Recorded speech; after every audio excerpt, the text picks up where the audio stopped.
आणि विशाल कोकण कडा.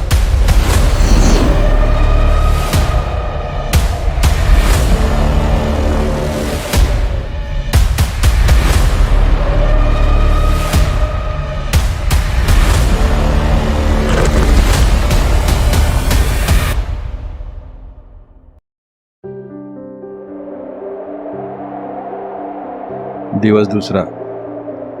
तर तुम्ही मागच्या भागात बघितलं की आम्ही कशी नदीची वाट पार करून कोकण कड्याला आलो.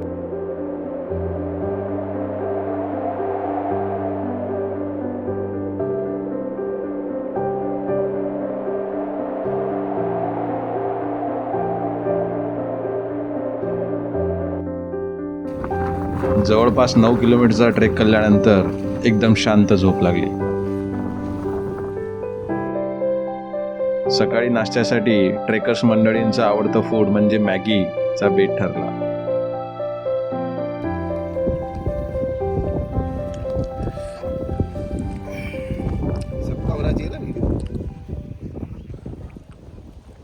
मामा मैगी कैसा बना? एक नंबर. नाश्त्यानंतर आम्ही कोकण कड्याचं नयनरम्य दृश्य बघायला बाहेर पडलो.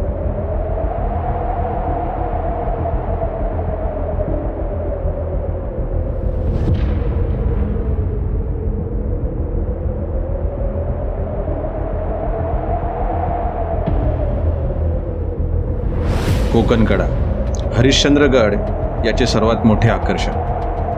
कोकण कडा हा 3000 फुटांपेक्षा उंच असा कडा आहे. हा रोमन लिपीतील यू आकाराच्या शब्दासारखा दिसतो.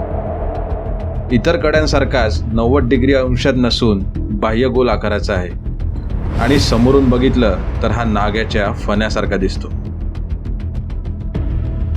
भव्य हिमालय तुमचा आमचा केवळ माझा सह्यकडा, गौरी शंकर उभ्या जगाचा मनात पूजनी रायगडा. रामायण तर तुमचे माझे भारत भारत वर्षाचे, छत्रपतींची वीर कहाणी निधान माझ्या हर्षाचे. तुम्हास तुमचे रुसवे फुगवे घ्या सगळा नाजूक नखरा, माझ्यासाठी राहील गाठी मरहट्ट्याचा हट्ट खरा. गिर्यारोहकांचा जीव की प्राण असणारा हा कोकण कडा काय आहे, तो कसा बनला, हे इथे आल्यावर समजतं.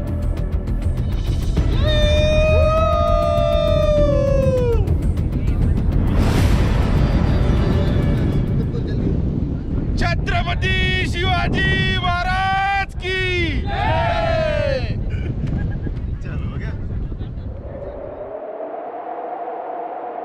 कोकण कड्याचे विहंगम नजारे टिपून आम्ही हरिश्चंद्रेश्वरच्या दिशेने निघालो.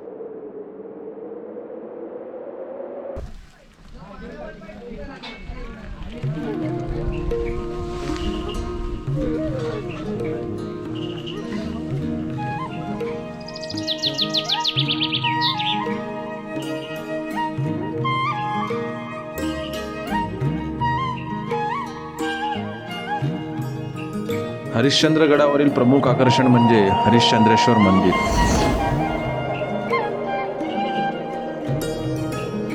महाराष्ट्राच्या इतिहासात डोकावून पाहिले तर हे अतिप्राचीन मंदिर सुमारे 4000 वर्षांपूर्वी बांधले गेलेले आहे. मंदिरासमोर सप्ततीर्थ समजले जाणारे पुष्करणी कुंड आहे. मंगळगंगेचा उगम ह्याच जागी होतो.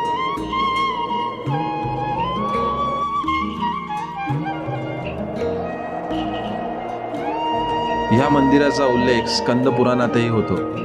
शिलाहार घराण्यातील झांज या राजाने इसवी सन 6व्या शतकात हे मंदिर बांधले. 16 फूट उंच आणि मुख्यतः दगडांमध्ये बांधलेल्या या मंदिरावर बरेच शिलालेख आहेत.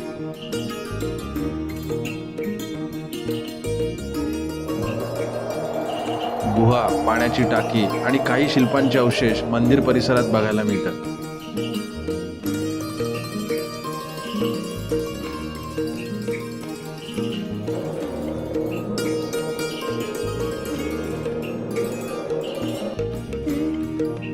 मंदिराचा घुमट हा साधारणतः उत्तर भारतीय मंदिरासारखा भासतो.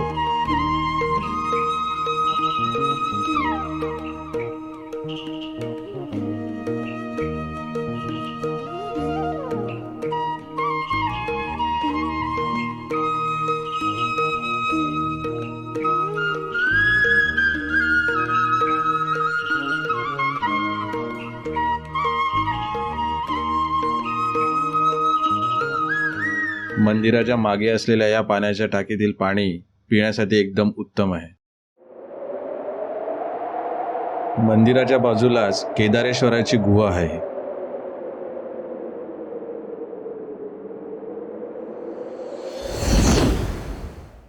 इथल्या शिवलिंगाला प्रदक्षिणा घालायची असल्यास बर्फतुल्य पाण्यातून जावे लागते.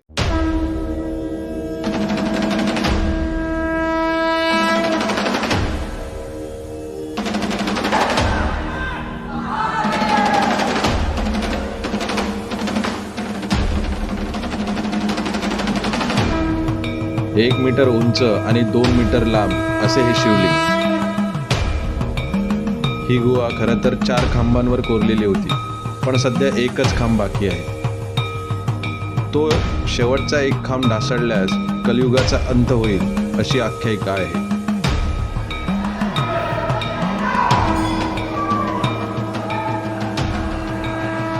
हरिश्चंद्रगड हे अहमदनगर जिल्ह्यातील महाबळेश्वर समजले जाते. त्यामुळे 12ही महिने इथे पर्यटकांची गर्दी असते. मनात असंख्य आठवणी साठवून आम्ही परतीचा प्रवास करायला सुरुवात केली.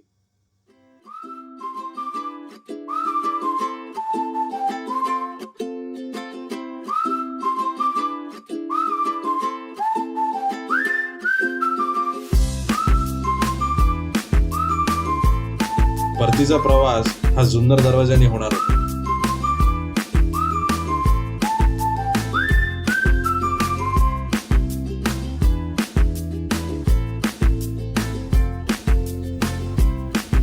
ही आहे जुन्नर दरवाजाची वाट.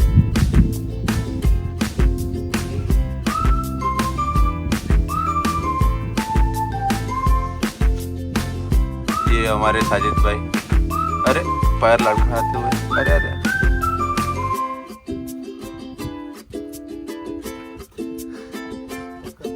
जवळपास 4 ते 5 तासांच्या ट्रेकिंग नंतर आम्ही खिरेश्वर इथे पोहोचलो.